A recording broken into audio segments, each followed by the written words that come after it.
All right, thank you, Leah. Good morning, everybody. It's June 12th, 2025, and welcome to the Metropolitan Washington Council of Governments Built Environment and Energy Advisory Committee, or BEAC. My name is Al Carr. I am the branch chief for clean transportation and infrastructure at the DC Department of Energy and Environment's Energy Administration. I'm serving as the BEAC chair this year, along with my two co-chairs. And just a reminder,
All right, others, anybody else?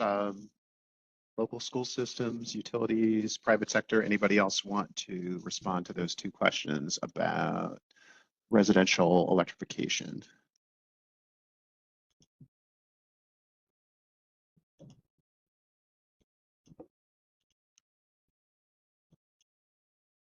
And I'm not seeing anything in the chat or anyone raise their hand, virtual hand. Unless I'm missing something, or just speak up if we're missing it. We do have a comment in the chat. Concerns, barriers in Alexandria, VA, knowing who is a good HVAC contractor and who is still lobbying for gas because they claim heat pumps don't work in the cold, and knowing what is a good price, reliable equipment versus equipment and labor that earn the contractor the most. And that's from Kathy Hoekstra. Oh, those are really good points, Kathy. All right, hearing no other hands raised or anyone speaking up, we'll move on to the next agenda item. Ms. Maya Davis from COG staff will brief us on the work being done to assess where we stand in meeting our regional 2030 climate and energy goals. Take it away, Maya. Thank you, Chair Carr. Good morning, everyone. So what we're doing with this mid-course review is we're about midway through our 2030 climate action plan. So the Climate Energy Policy Committee adopted a 2030 plan back in 2020 for climate energy action, and it's 2025. So we are taking a full and complete look at how we are doing on implementation. And what that has involved so far is doing a local government questionnaire of actions that you all are taking to support meeting our 2030 goals. And so we'll share some of the results from that. But we're also looking at performance indicators. And of course, our key performance indicator that we do is the greenhouse gas inventories, which we will be presenting to CEPC at its July meeting, and sharing your local greenhouse gas data summary sheets, the draft summary sheets with you all as well this summer for your review. And then we also look at other key performance indicators that support that. And we put these on a regional dashboard, and we provide this data to you all to support tracking your progress, and for you to potentially share or put on your local dashboards or in your progress reports for climate change. And if you were at the CEPC meeting at the end of May, just a couple weeks ago, you probably heard me walk through all the high-level results of this survey, the local government survey that we did. All the results of that survey are in the slides today. We're not going to walk through all of them, but they are there for your viewing. And what I wanted to do to start off today is to share with you all, as the technical body on climate and energy, is to share the green building database. And wanted you guys to have a first look at this. So what I'm going to do is I'm going to more directly share that database. So you guys have to let me know if you can see the spreadsheet. Yes. Okay. All right. Thank you. All right. So this is the core green building database that Leah sent out to you all. And what you're seeing here is this first tab is the regional summary by year. So by year, how many buildings were certified or rated under LEED, Energy Star, Designed to Earn Energy Star, Earthcraft, Green Globes, Passive House, or Living Futures Institute. And so you have overall totals by year. And as we scroll down, you can see the total for the whole region that we currently have right now. So 5,175 certified LEED buildings, 1,800 Energy Star rated buildings, and this counts the first year that they were rated. So there are many, many buildings that have been rated numerous years over and over, but this is just the total for the first year that they were certified. Designed to Earn Energy Star, there's 57 buildings in the region, 723 Earthcraft buildings, 77 buildings rated by Green Globes, 31 Passive House, and 4 Living Futures Institute. And when we go down to the jurisdiction tab, I just want to make sure you guys can easily see how to walk through these. There's a summary table on the right here for each jurisdiction and for each of these certifications that you all can see. But you can get more details by going to this cell up here and by selecting your jurisdiction. So we could go down to, let's just say Fairfax County here. And now these over here are all of Fairfax County's results by year, and then their totals at the bottom. You can select another jurisdiction. We have Loudoun here, and now you can see their totals and their overall year by year progress. So that gives you the overall summaries. Now, if you want to see the details, you can go into each of these tabs here. So let's just go into the lead tab. So this has every single building and all the details provided for each of those buildings. So project name, street address, what lead system they used, how many points they earned, what level did they earn, what date were they actually certified. Some have the floor space, the project types, who owns them, but I wanted to point out the certification here. Anything that's in bold is what we've added to the database, that we at COG have added to the database to provide additional information. And so here you have by independent jurisdiction. So we could select out, say, Charles County here. And now you're only going to have the building details for Charles County.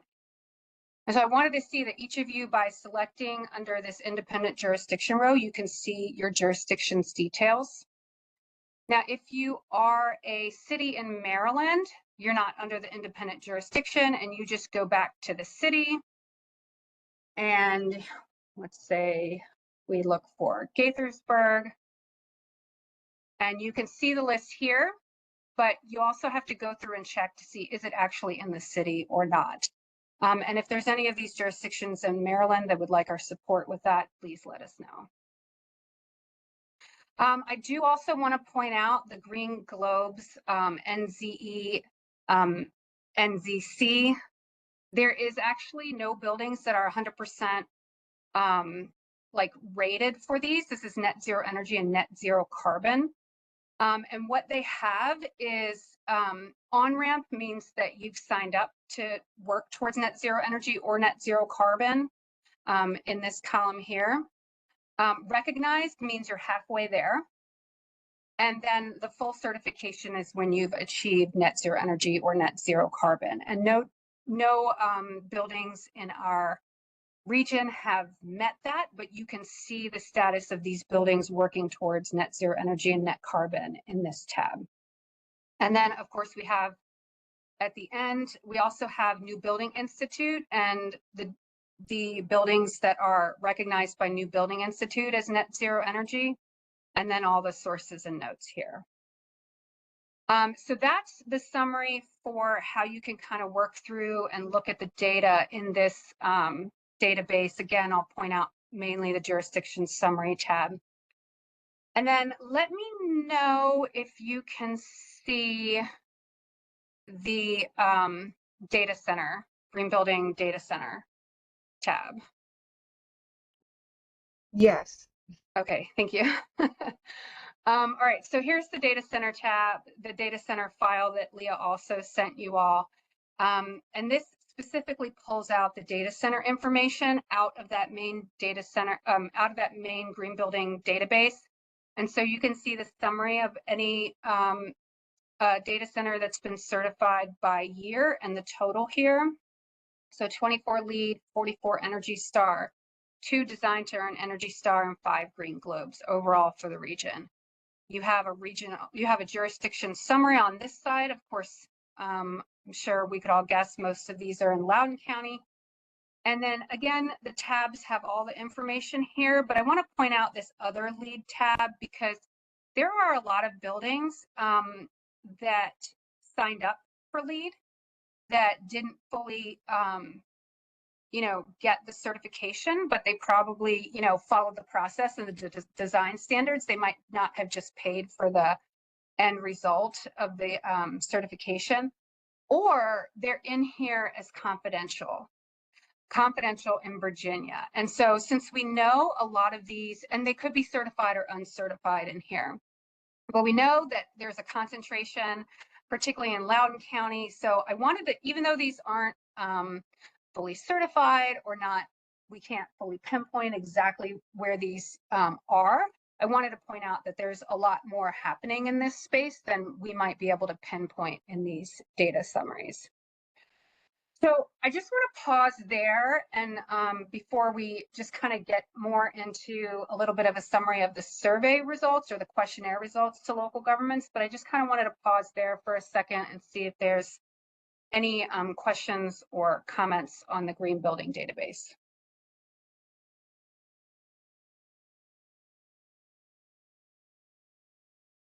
Okay. All right. So let me share the presentation. And okay. Can you see the presentation? Yes. Okay, thank you. All right, so just to go through this really quickly, we already talked about some of these first slides here, but so July, this summer, local greenhouse gas inventories. Green building is an example of a performance indicator, so we'll bring this to CPC, July or September, and start bringing other performance indicators as well as the data becomes available. So there's slides here that show the summary tables that we just looked at. And then I just wanted to highlight a few examples or a handful of examples of the results from the local government questionnaire that may be of interest to you all. So we'll just take a few minutes to go through these. So this one's about tracking progress towards your climate and energy goals and plans at the local level. And so the vast majority of you all are leveraging the greenhouse gas inventories that we produce for the community, the local communities for each of the COG members. 40% of you all are doing your own local government greenhouse gas inventories. Many of you had COG staff support on that while you were developing your plans. And then there's many of you who also continue to update these on your own. We have about 15% doing dashboards, and we have a handful more that are working on dashboards. We definitely see this as something that's been a challenge. It's a challenge to produce the first time, and it's a challenge to keep up with this. So these performance indicators that we're providing can support you on that.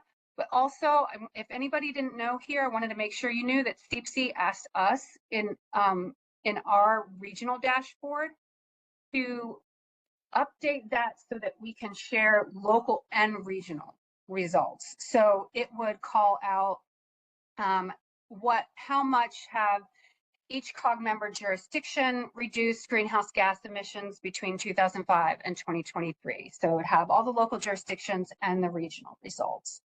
For green building, same thing. It would have local and regional results in this dashboard. And so once we finish developing all these performance indicators, probably closer to being in the new year, we'll work on incorporating that into a more interactive dashboard with local and regional results. And, it can be something that you guys can point people to if you want to see progress. So hopefully that'll make it a lot easier for everybody to at least have some performance indicators that they can point people to regarding their progress. All right, so moving on, we've worked with a lot of you all over recent years in updating your climate plans or developing your first climate and energy action plans. And the majority of you, 80%, have been having a focus on disadvantaged communities and supporting disadvantaged communities while developing your plans. And I would say about 40% from the respondents were showing that they were pretty successful in engaging disadvantaged communities early and on a continued basis with developing the plan. And I think what we have been hearing is that this is still a challenge. This is still an area where many of you are developing relationships in these communities, and or some of you all have had trouble in engaging these communities. So this is certainly an area we're hearing from you all that you want continued discussion and support on. Okay. All right.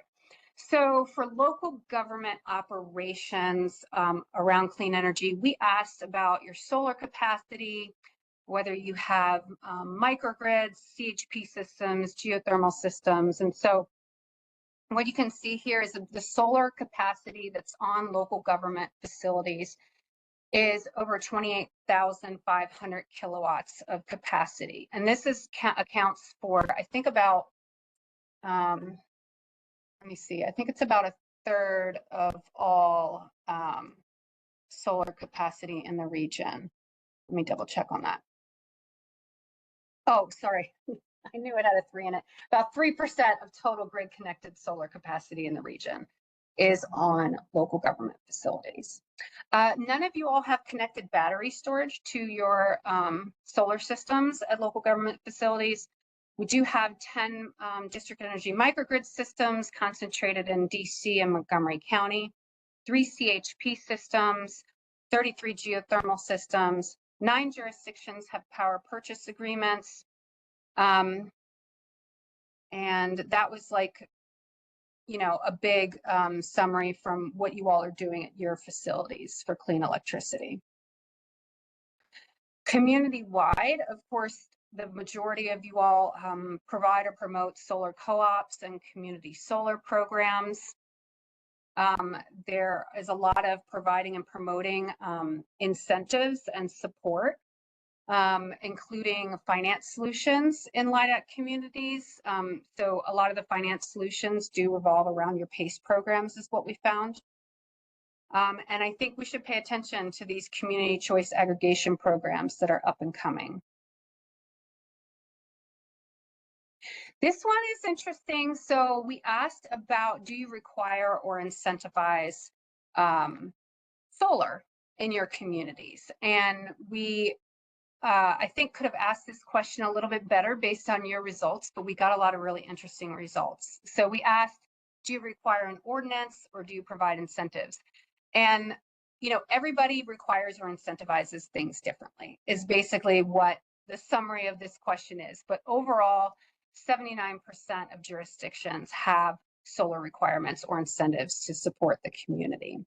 And I just listed on here all the different ways that you all informed us that you were requiring or incentivizing. So there's a whole variety of ways that you do that through building codes, property tax exemptions, planning and zoning, through comp plans. So there's, as I said, this really sums it up, but it's a good variety. You do it all a little bit differently. Okay. This seems to be moving forward a little slowly.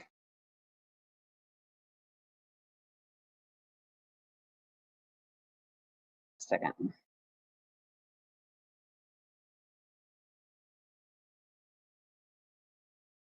I'm going to try to stop and reshare because it didn't want to move forward. Apologies here.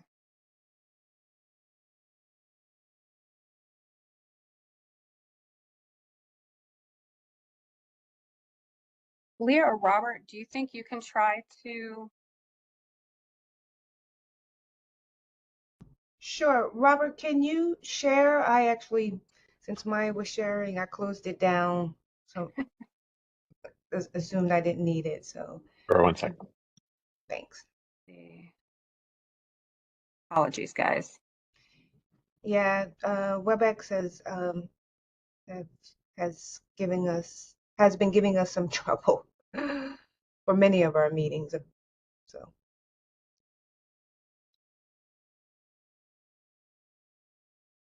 So while we're trying to get that back up, I will say that we're going to slide 12. So for net zero energy, so what our plan calls for, what the regional plan calls for is what a lot of the country is working towards is 100% net zero energy construction by 2030.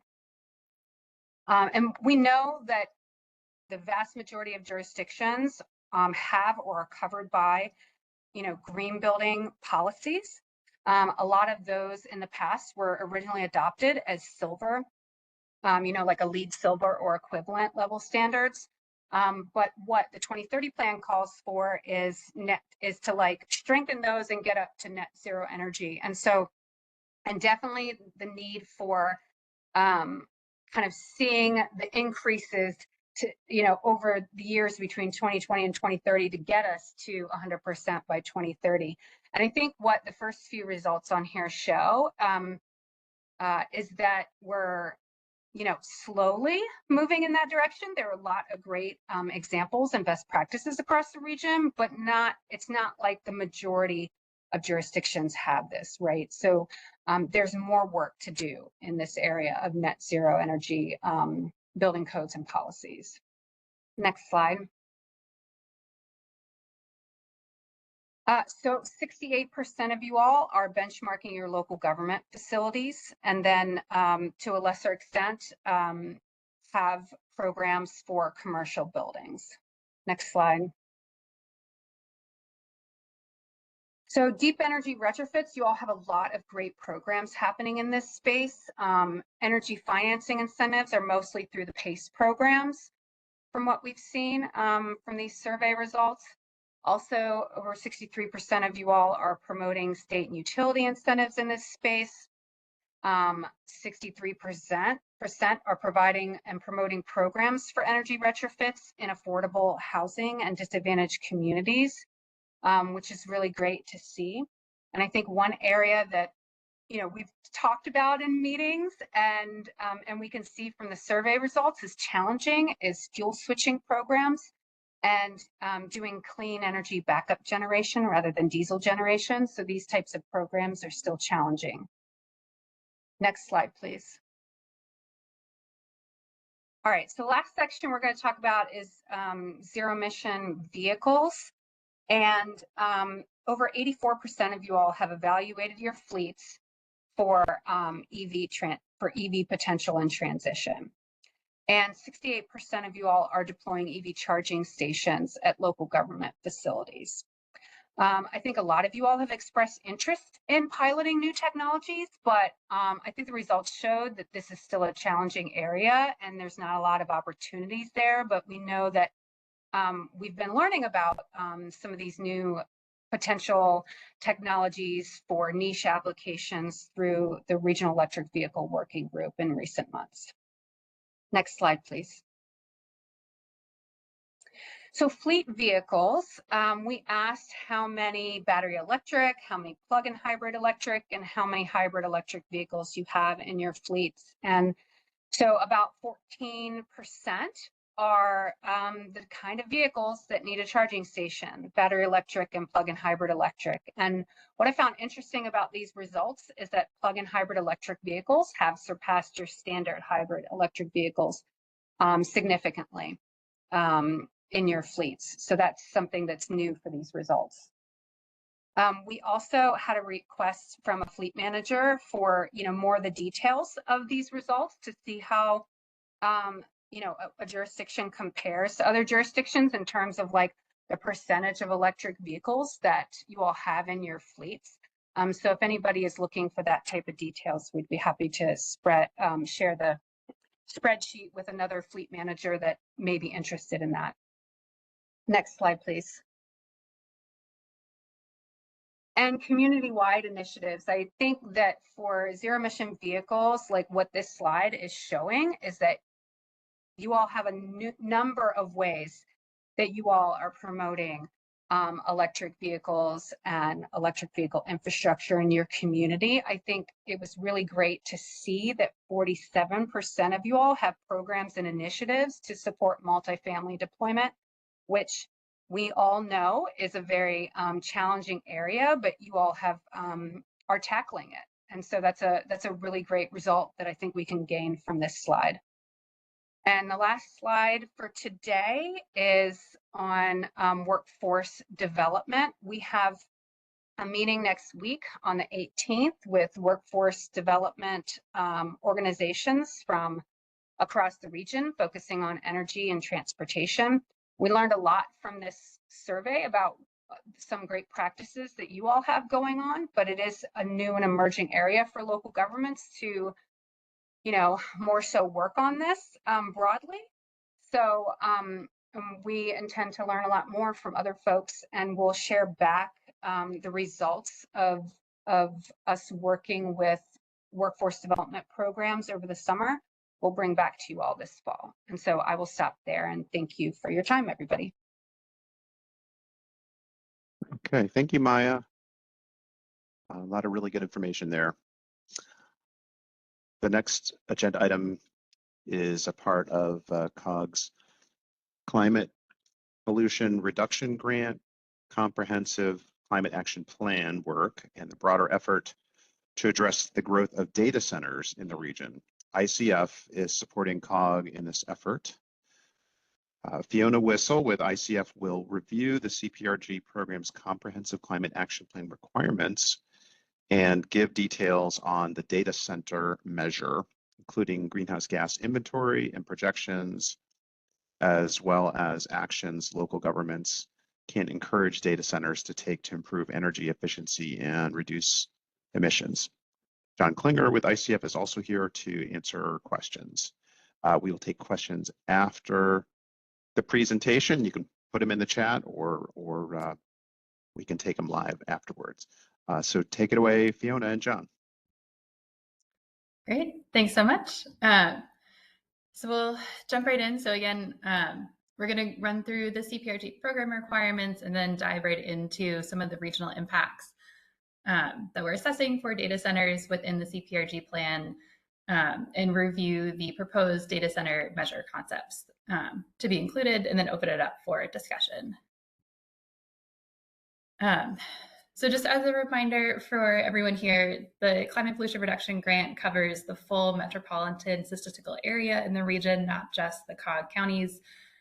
So a bit more into Virginia and West Virginia is included by the plan. The report is due to EPA on December 1st, 2025. So we're coming up against kind of an end of summer deadline to get the report pulled together. And this data center measure is one of the new additions to the plan. So coming to you all, and we've also already presented to ACPAC in a few of the localities with data centers to get their input on this. The next slide shows the overall comprehensive climate action plan requirements, a little more than what would be a standard climate action plan, in that you have greenhouse gas targets, projections, reduction strategies, but also a comprehensive benefit analysis and workforce assessment. So what we're talking about today is really in that greenhouse gas measures piece, where we're adding one that focuses on reducing emissions from data centers in particular. The next slide shows the full list of the CCAP measures and highlights the two new ones. So these are new as compared to the Priority Climate Action Plan, which COG submitted to EPA back in March of 2024. So that was kind of the first draft of the Comprehensive Climate Action Plan. It included the same list of measures, but this time around we're adding one again on data centers, and then also a second on conducting education and public outreach to support measure implementation. This is something that was definitely discussed in the prior plan, but is being called out as a standalone strategy this time around, just given how important that is to actually moving towards implementation of these measures. All right, so the next slide starts talking about data centers in the region. So the next few slides are just going to provide a little bit of context for everyone before we start talking about the scope of the measure and information on emission reductions from data centers. So as I think most people know, that Virginia is the top state for data centers right now in the country, followed closely by Texas and California. One of the reasons Virginia has talked about so much is not just that we have so many data centers, there's nearly 500 of them, but also as a share of the state's total electricity consumption, they represent one of the highest portions of that. Texas and California are overall much larger states. They have larger energy markets and overall energy consumption. So even though the numbers of data centers are getting up there, their relative share and impact on the grid is not as significant as it's been in the concentrated region up in Northern Virginia. And of those 500 in Virginia, there are over 300 just within a 50-mile radius of Washington, D.C. That does include some in Maryland as well. And the majority of those, so about 2/3, are located in Loudoun County. As Maya nicely highlighted earlier, there are a lot of data centers that are actually certified through Energy Star and other programs in the region. Many of the region's data centers are already applying best practices to maximize energy efficiency and manage energy demands, particularly in the hyperscale space. So those really big, large data centers. Within the MSA that we could find, there are about 44 data centers that are Energy Star certified. Plenty more probably would meet that certification, but didn't take the step to get certified. And then finally, based on the greenhouse gas inventory that we've been putting together for the full MSA, data centers represent about 25% of total building sector electricity consumption, which equates to 10% of the total emissions in the region. So moving on to the next slide, digging into that inventory statistics a little bit more and how we came up with this number. So as part of the CPRG program, we were updating the greenhouse gas inventory for COG to not only expand out to the full MSA, but also break out data centers specifically from the broader commercial building sector. For the past few inventories, they've been kind of lumped under commercial building sector electricity consumption, and we wanted to take a stab at breaking those out so we could better understand the kind of size of the problem to address for data centers as opposed to other commercial buildings, which have different kind of interventions to reduce energy demand. So to understand the number of data centers in the region and also potential growth in them, COG sent out a survey to all localities asking for information on planned and permitted data centers. We also used CoStar to kind of backfill some of that data and then had it verified by localities. So based on what was submitted to us, we then included those square footage projections for data centers in the projections through 2050. If information wasn't provided either through CoStar or by the locality, then no growth was assumed for that county. So the next slide shows some of that square footage information by locality where we have data, and then also just grouped for DC, Maryland, and Virginia. So kind of the high level, again, today or in 2024, Loudoun County certainly leading in terms of number of data centers and the square footage. Followed, well, not closely, but followed by Prince William County and Fairfax and Montgomery are up there as well. But Virginia by far still sees the most growth going forward to in data centers through 2050. And a lot of that remains in Loudoun County.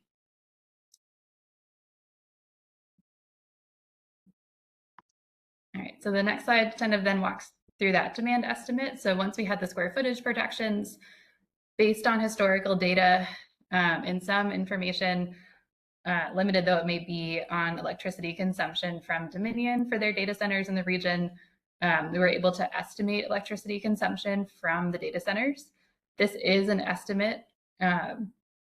It's really hard to understand electricity use from data centers without actual data from them. None of them report it publicly in a way that we are able to build up a more comprehensive estimate. So this really is just an estimate. But with that, overall, they seem to consume about a quarter of total building electricity use in the MSA, which, given how many of them are in Virginia and their rate of energy consumption, that seems to be about right for the region. And then this slide just shows that in the broader context of the business as usual greenhouse gas projections for the comprehensive climate action plan. So this chart shows total emissions for the full MSA, again, not just the COG regions. The bottom three categories here are all the building sector, so residential, commercial, and then data centers. So you can see that kind of light blue data center category slowly growing through 2030 and then flattening out a little bit over time. Even though there's still growth in data centers through 2050, as the carbon intensity of the grid comes down, the emissions impact starts to flatten out a little bit. But by 2050, they're still representing about a third of building sector emissions. All right, so now we'll pivot from some of that context into then how we framed up the draft measure for the CCAP. So the goal of the measure is to provide actions that localities can leverage going forward to maintain economic advantages that data centers provide through tax revenue and jobs and other benefits, while also kind of balancing this concern about rising electricity consumption and how that impacts potentially achieving greenhouse gas reduction goals. Even though this is written as something localities can leverage, we definitely do acknowledge data center owners and operators are the actual implementers of many of the actions in this measure. So they are really going to be critical partners for actually moving this measure forward. And as we mentioned briefly at the top, we have run this measure by ACPAC. It has also gone through multiple conversations with some of the key localities in the region that already have data centers. So this is kind of a result of all of that discussion to date. So the next slide shows the high-level grouping for the measures. So we've kind of broken this down into 5 key categories. The first is IT equipment efficiency. The second is building level mitigation measures. So this gets into kind of air conditioning, so cooling and power systems efficiency too for the servers, and then on-site clean energy and efficiency. Then the final 2 are data tracking and reporting and engagement and advocacy. And those 2 spaces in particular are where localities and COG can also play a larger role in implementing the actions. All right, so I'm just going to walk through kind of at a high level these 5 categories. I'll pause after each one just for any clarifying questions, and then we can open it up for discussion at the end. So the next slide jumps right into that first category on IT equipment efficiency. So for a little bit of context, servers and IT equipment drive up to half of data center power demand. So these are really consuming a lot of electricity from data centers. So encouraging them to identify savings opportunities for IT equipment upgrades is a great way to help reduce energy demand. And ways to do that are either encouraging Energy Star, certified equipment in procurements. Doesn't have to be Energy Star, it can be other certification programs as well. Certainly encouraging the adoption of higher utilization levels in IT hardware where possible, so more fully utilizing what's already there. And then educating customers, so kind of the end users who are storing their data on best practices for server and IT equipment to then drive that procurement of more efficient equipment by data center owners and operators. Any just initial clarifying questions on IT equipment efficiency?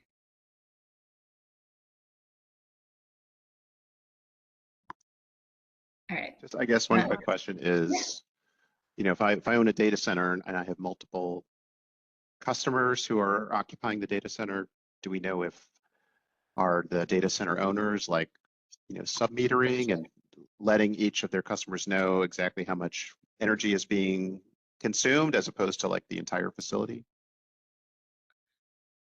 No, I think that the metering piece is a big question anyway for data centers. Not all of them, whether they're colos like what you're talking about, where it's kind of a multi-tenant situation, they're not looking at that level of granularity necessarily, certainly not with energy consumption. I don't know, John, if you have anything else to add there, but that energy data is usually that level of granularity. A lot of the newer co-location facilities actually are set up to be able to meter a utility consumption at the granular level of different spaces that a customer would be renting out the space. So it's essentially, depending on how the co-location facility is built, they're building discrete chunks that all get X amount of power, and they're able to meter how much of that power is used. So some of that will depend on the age of the building and how recently it was designed, but a lot of newer colo facilities do have that capability to meter to that level. Thank you. Yeah. So then jumping to action area 2 at the building level. So this is kind of the other 40% or so of data center energy demand for cooling systems. Generally, data center cooling systems can either be air cooled or water cooled. For this measure, we're really focused on air-cooled systems because we're focused on emission reductions. So while talking about water cooling and water use efficiency is important, that's really not the focus of this measure. So from an air cooling perspective, the key activities within this measure would be encouraging best practices for cooling and air management, so like hot aisle and cold aisle containment, free air cooling, and some other best practices, as well as encouraging, again, on-site efficiency improvements, and installing monitoring systems to understand how well the system is performing.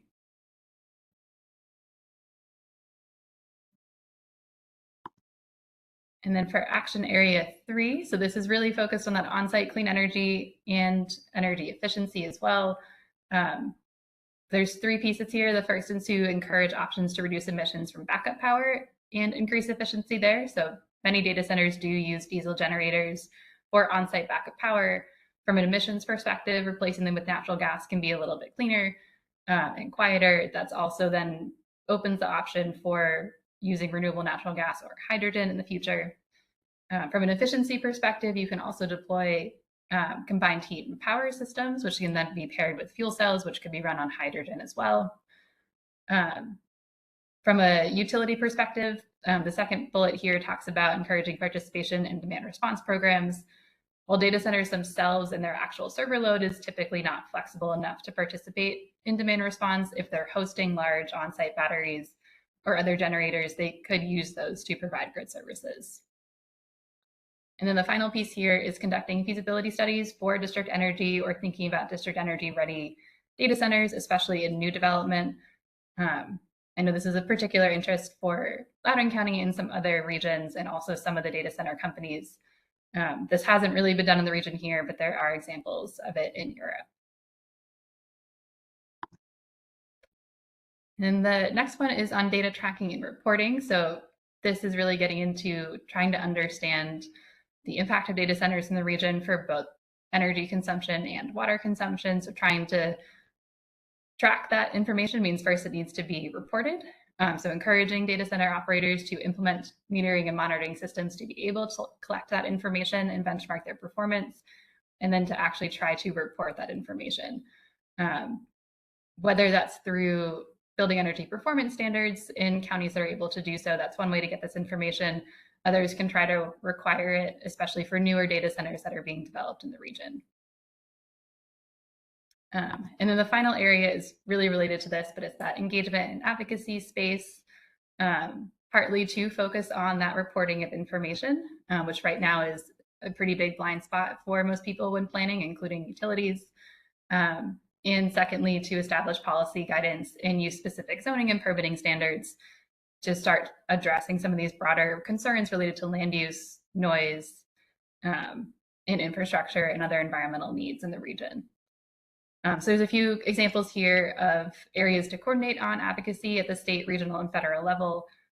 This list is expanding a little bit as we've been talking to more stakeholders, but generally focuses on making sure data centers are on legislative agendas, tracking state and regional legislative agendas to support bills to mandate data tracking and reporting, and then intervening or at least following utility proceedings related to ratepayer impacts, and supporting local jurisdictions with data-driven decision-making as possible.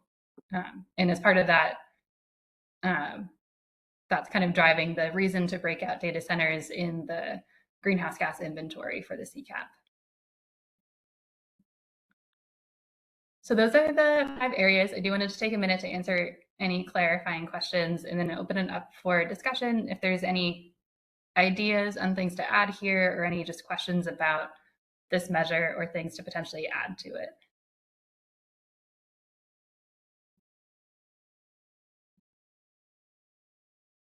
All right. If you have questions, put it in the chat, or you can also raise your hand if you like.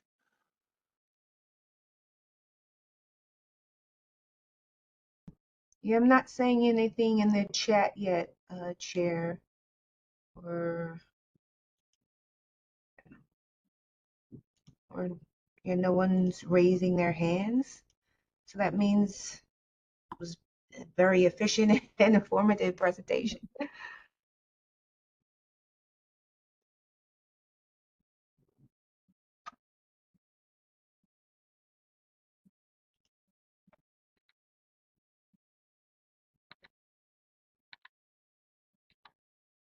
just running through the rest. Yeah, there's some appendix slides with just additional information and data there. And I know this is dense, and some of you have heard this presentation before, so thank you for sitting through it a second time. But if you do end up having questions or think of things you'd like to add or highlight within the measure, please do reach out over the next couple of weeks.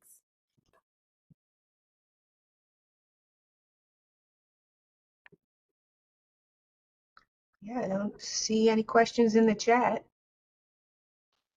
All right. Okay. Well, thank you very much for that excellent presentation. We really appreciate it.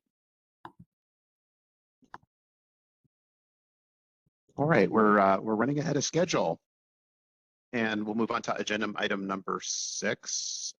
So for this agenda item, Ms. Vanessa Bertelli with Electrify DC will provide an overview of Electrify DC's efforts to advance residential electrification in the District of Columbia, and we'll also discuss the Residential Electrification Implementation Working Group, which aims to support best practices and strategies across the region. So I know I'm excited to hear about this. I'm sure you all are too. Take it away, Vanessa. Thank you so much, Al. And Leah, I wanted to know if you could share them for me. Thank you so much.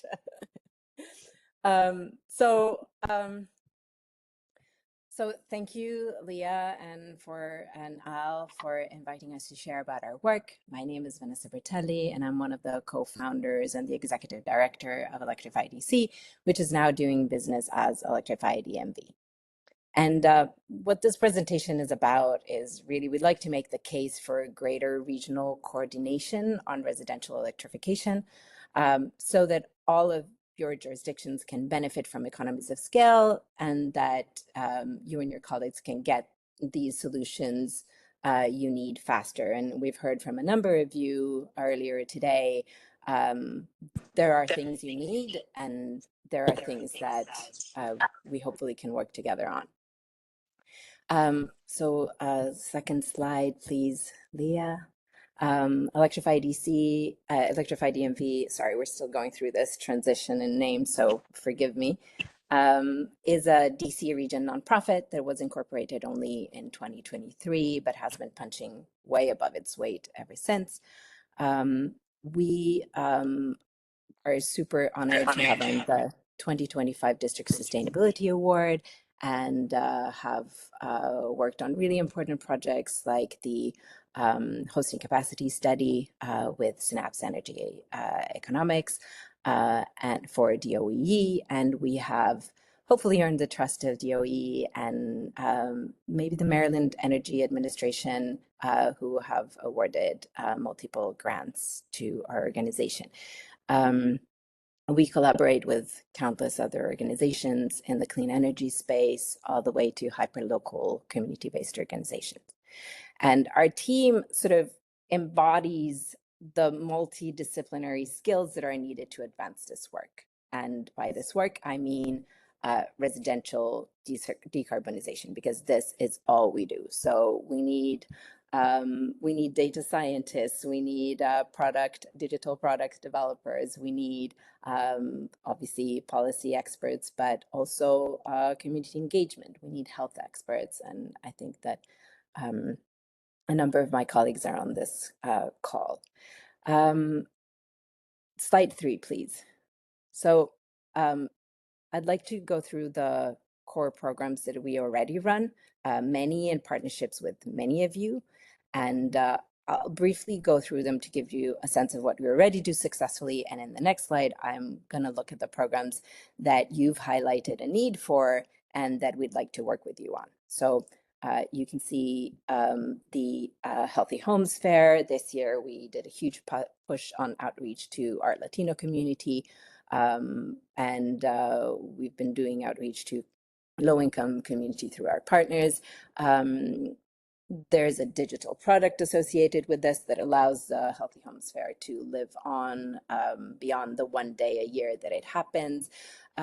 We had 80 exhibitors, approximately 1,000 attendees, 10 jurisdictions from you all. But most importantly, our biggest sort of achievement is that 92% of surveyed attendees stated that they now had what they needed to take the next step in their home decarbonization journey.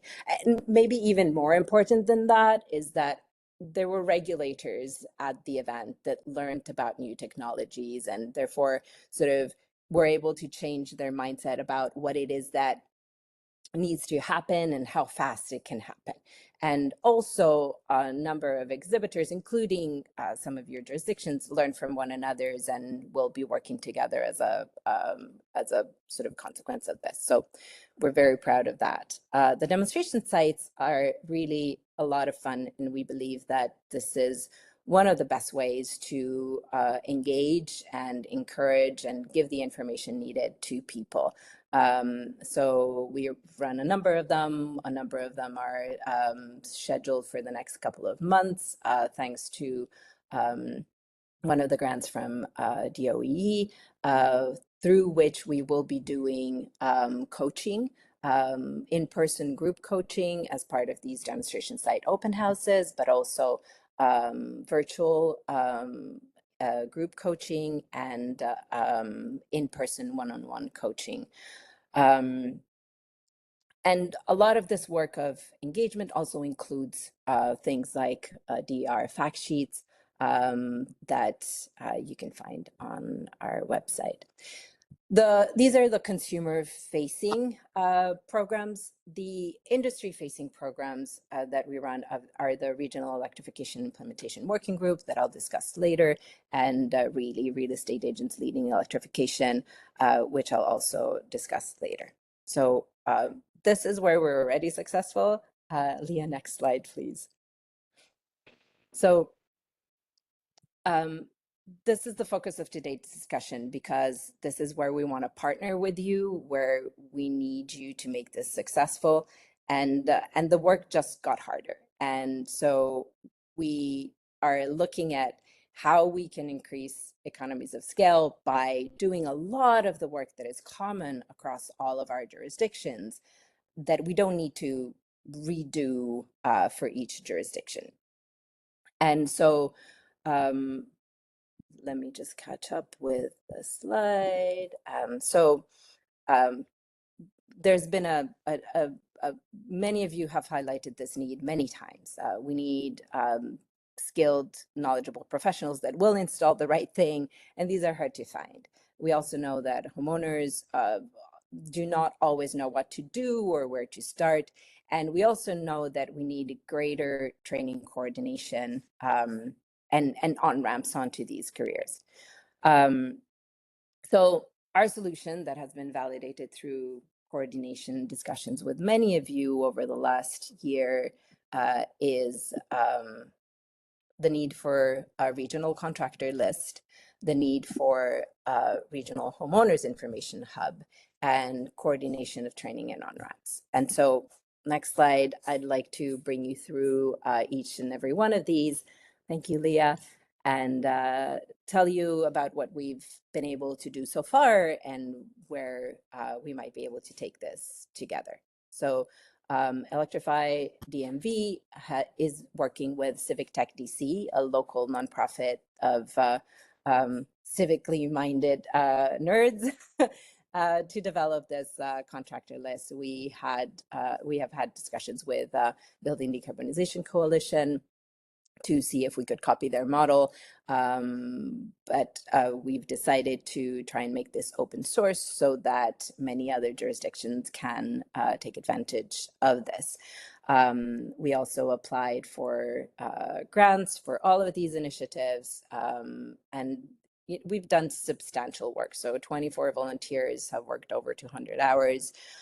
We currently have a database that draws from over 12 key manufacturers' databases and includes these six categories: heat pump installers, water heater installers, energy auditors, electricians. weatherization installers and appliance installers. And we've linked them to Google reviews, and there's a number of other things that we need to implement.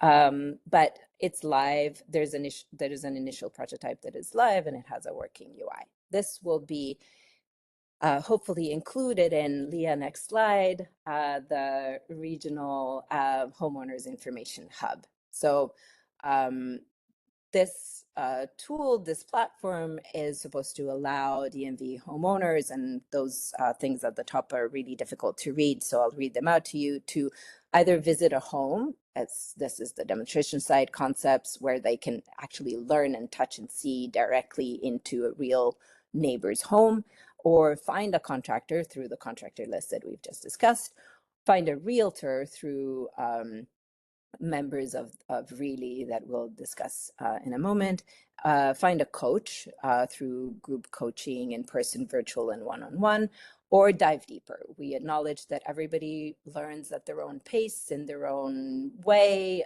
and so we want to present a number of different options for people to learn visually or with fact sheets, or to meet them really where they are.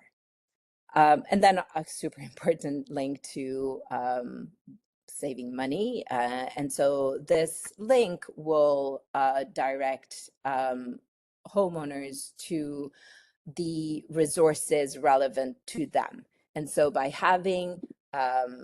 being able to capture sort of postcode at the entrance to this platform, or if we can do some geodetection of IP addresses, we can immediately send viewers to Fairfax, to BEEAC, and that will already sort of populate the resources that are relevant to them.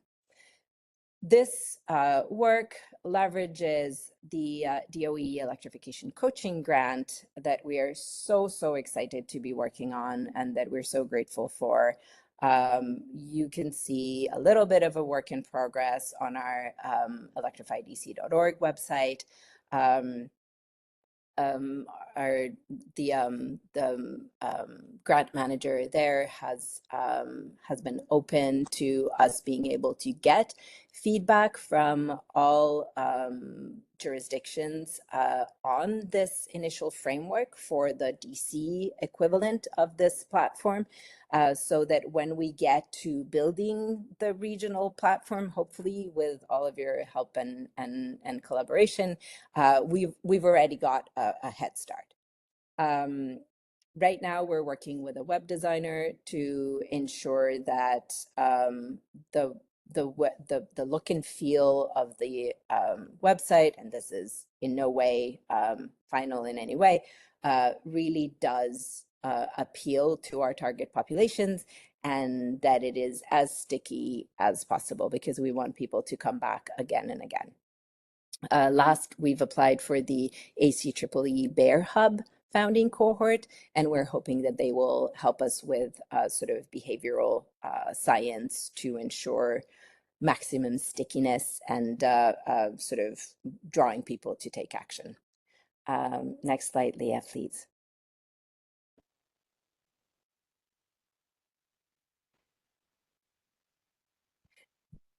Leah, would you mind forwarding? Yes, thank you. So in the context of better coordinating regional training, this is one example. Electrified DMV since 2022 has developed a program to train realtors from the DC region. This program is called Real Estate Agents Leading Electrification, and it has been developed in partnership with realtors from all major brokerages. Realtors, like contractors, they operate across the region. We cannot sort of compartmentalize them in DC or Montgomery County, or the city of or the city of Alexandria. Like, they have a broader sort of range of action.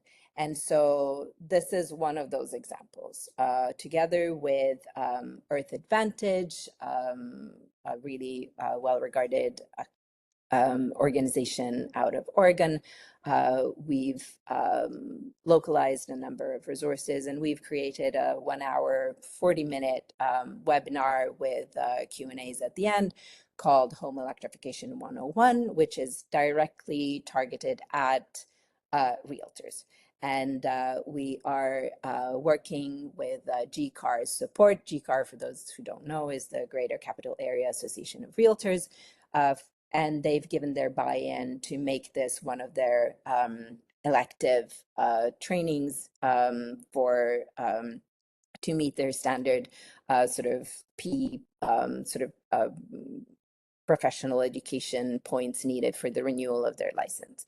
And so the idea is that we coordinate across the region critical training for, in this case, realtors, to ensure that they all learn the same, and we work with the professional associations like GCAR to ensure that they have buy-in and that they are sort of also promoting this training to their members. The reason we started with realtors is that realtors are active at a critical inflection point in which real estate and particularly homes are transacted. And that is, in our finding, that is where most of these upgrades happen. And so the opportunity cost of not acting there in that specific moment in time is huge, because we can end up with, you know, being shackled to another 20 years of a gas appliance. So this is where we started from very early on. But this is just one example of how we can better coordinate across the region, training to various professions. Yeah, next slide, please. So I'm not gonna lie, this is a bit of a pitch. This is a bit of a sales pitch to all of you. We've done the work through the Residential Electrification Implementation Working Group. Many of you have been participated in over 15 meetings and working sessions. We think we know, you've told us what you need. And we would really like to work with you to be able to get those things to you as quickly as possible with the biggest economies of scale. I mean, Matti was mentioning how it's the biggest barrier is regulation and money, and we know that. We feel that very much. And so we would really love to either have, you know, an open discussion in the time that we have available to understand whether this is something that, you know, the COG should lead, or that should be dealt with in some other way. What are the funding procurement mechanisms that could be used to make this a reality, to make this our shared reality? So I know I've gone very fast through this. I would like to open this up to questions and sort of, yeah, there. Oh, if you don't mind running it, Leah, it's just a little sort of celebratory 1 minute about the Healthy Homes Fair. One sec. So it's a video. Yeah, it is. Let's see. It should go to they're always hard to embed. Let's see. It should go to YouTube. Okay. It doesn't matter. You can all do that in your own time. So, are you all hearing it? It's okay. It's okay, Leah. Thanks. It's these video embedding is always hard. Yeah, I think I have to do something for you now to hear the video. That's okay. It's all good. I'll send it to you all later. It's not important. And also, I hope that many of you have managed to be at the Healthy Homes Fair either last year or this year, and that you will be there next year. So yeah, I would love to open it up to questions. Discussion. Al, Leah, you lead the direction that you would like this to go in. All right, if folks have questions, you can raise your hand, you can put your question in the chat. Either way, so I love that you guys are now electrified DMV instead of just electrified DC. That's really nice. Thanks, Al. We're still in the transition process, so bear with us Yeah. while we. Well, I don't see any questions or hands raised in the chat, but I have a question. So, um, what is this discussion around equity and environmental justice and the rising cost of electricity?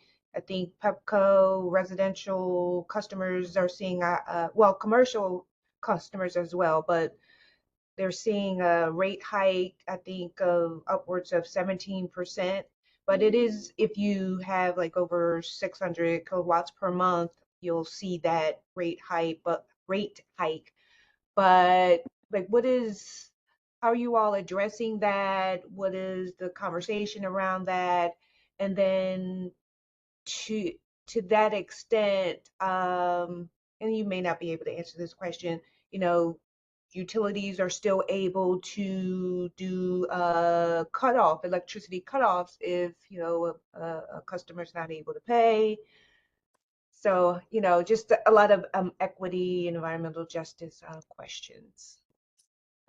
Yeah, absolutely. So, we so we the second grant that we were awarded by DOE and also to some extent the grant that we were awarded by MEA will allow us to do some education and engagement around tenants of multifamily buildings, but also lower income homeowners about energy efficiency, weatherization, a number of ways that that homeowners and renters can reduce the already insane energy burden.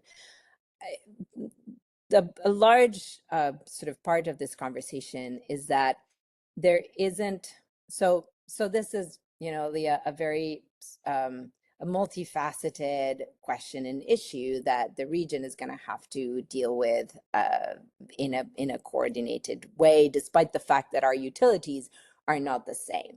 Because the biggest rise in electricity costs that we are seeing is not due to generation. It's due to delivery. And so it's due to distribution. So increase in the cost of distribution. And so how consumers are informed about why that is and what they can do about it is also really important. At the moment, we're looking at consumers, we're looking at ratepayers as essentially holding the bag of whatever happens, and not as parties to this discussion. And we're sort of putting it all into the ball court of our regulators, and that may or may not be the right way to go. And with greater education of ratepayers about where these costs stem from and what can be done to address them, there might be something that we can do there. In addition to just better informing consumers, and I should have said this first off, like everybody who has a viable roof, especially in jurisdictions like DC, where the solar recs are the highest in the country, should have solar on their roofs, particularly given the fact we still have solar for all money and equivalents throughout the region. So and we still have our 30% tax credits, but this is really where we can sort of mitigate some of that sort of being at the mercy of electricity price increases. So at the moment, that is a real issue that has to do with education and engagement. During one of the sessions of the Healthy Homes Fair, it was raised that the final cost of solar for the government, who does solar for all, or for the homeowners that pay through for it, is customer acquisition. So in DC, despite the huge incentives and regulatory sort of progressive landscape, we're still paying a third of the cost of an installation for customer acquisition, and that is changeable. That is addressable. That is addressable through consumer education, particularly for lower income folks who are still viewing solar with skepticism and mistrust. So this is a long-winded answer to say we address it through better education about solar for all and a bunch of work on weatherization and insulation. And for that, we're hoping we'll be awarded a Greater Washington Community Foundation grant to do some work with low-income tenants on detecting and addressing air infiltrations on their own. Does that go a little bit to answer your question? Yes, it helps. And I'm sorry about my camera, my visuals, my office. The sun does its own thing, so it's not very, the visual's not very good. But yes, you did answer the question. And I can confirm, Vanessa, your statement about the delivery rates going up. I did a double take when I looked at my electric bill this month, and it was the delivery rates that went up about 5 cents versus what they were in the previous month. So no joke there. But and I can also relate to all the aspects of electrification. From a personal standpoint, we replaced a dead central air with a heat pump, which has been great, but it was quite a journey to, as a homeowner, to like understand all the decision points and how to do that. And I'm looking forward to tackling my next challenge, which is rooftop solar and battery energy storage as a consumer. Yeah, and Al, you touch upon a really, really critical point that most of the technology is exactly the same throughout the entire region. Most of the explainers about what you need to do first, what you should do after, are going to be exactly identical. Once we, like, in the delivery of the grant to DOE, for example, we're hardly spending anything on content creation because there is amazing content already out there. We're working with Rewiring America, we're working with Electrify Now. There is perfect content out there that in some very rare cases needs to be localized because of slightly different climate or slightly different sort of codes. But most of it already exists. So the investment that needs to happen is like, how do we ensure that we get sets of eyes on this information and share it in a way that is appealing and coordinated, so that we don't have, and I'm making things up, like Loudoun County doing sort of advertising and communication about their product, and 2 streets over it's a different product and it's a different website address and it's a different way of engaging. And so that what you point out, Al, is exactly like your experience getting to install a heat pump is going to be like it's not going to be the same experience as your neighbor because they'll have a different system. They'll have it, but it won't change because you're in DC or because you are, you know, a mile over in Prince George's County. It will be the support that you need, the information that you need is going to be the same. All right. Other folks have questions? I know one person did unmute themselves briefly, but then remuted themselves. So they can unmute if they want to ask a question. As a reminder, all the meeting materials from today were emailed out, and they're also posted to the page for today's meeting. And I put that in the chat. I hope that's the right link. And I'm sure folks can reach out to you, Vanessa, afterwards via email if they have additional questions that you know, after looking through the materials and thinking about this some more on their own time. Yes, I'm just posting my email to the chat. We'd love to have a one-on-one on you, or one-on-one with you, or invite you to a demo of 2 of the projects we've discussed at the end of June. And that YouTube Okay. video that we couldn't share, it is embedded, the link is embedded on that last slide, I think. We can either send it again separately, but it is in the meeting materials. Thank you. Thank you, Leah. It's All just right. for fun. Thanks again, Vanessa. Thank you all. Thank you We for are all on your our support.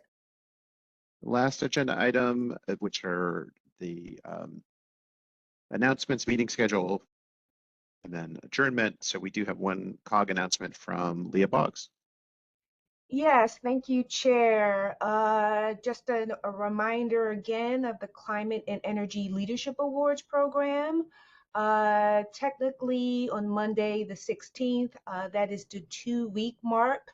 Applications are due on June 30th. We are giving away 5 awards this year, 2 in government for populations. The cutoff mark is 90,000 people, and 2 in NGO, 1 for nonprofit and the other for-profit, and then 1 for educational. So please, you still do have time. We're only, you know, the application or project summary file is only 3 pages. We do ask that you provide information. The link or the information that you receive does provide the project summary, as well as sort of the judging rubric, so you can sort of follow how to make sure that you're meeting or addressing all the judging criteria.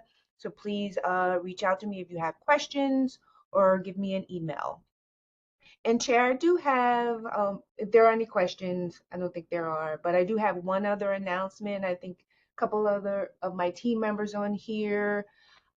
We are losing Tim Masters. That's on our team. Many of you know Tim. He's been with us for about 7 years now. I may be off a bit on that, but he's been with us for a while. He's supported BEEAC and done a lot of work with the inventory and utility analysis, greenhouse gas emissions analysis. So we as a team are we understand if you're feeling like, oh well, wow, Tim is leaving, but yeah, we will. This is his last BEEAC meeting, so we just wanted to, as the BEEAC formation here, wanted to give him a shout out. And if you had any, you know, words that you wanted to share with Tim, I think he's still on the in the meeting, but yes, this is his last BEEAC meeting. Yeah, thanks, Leah. Thank you so much, Tim, for all your great work and contributions. You'll be missed, and we wish you well in your future endeavors. Thank you very much. It's been a pleasure, and definitely will miss the folks at COG and everyone on BEEAC.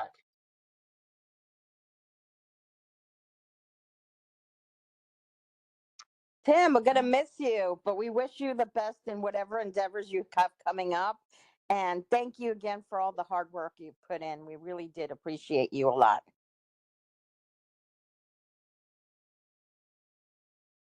And Rich Dooley just wanted to shout his comment out. Good luck, Tim. We have enjoyed your work and appreciate all that you've done. So,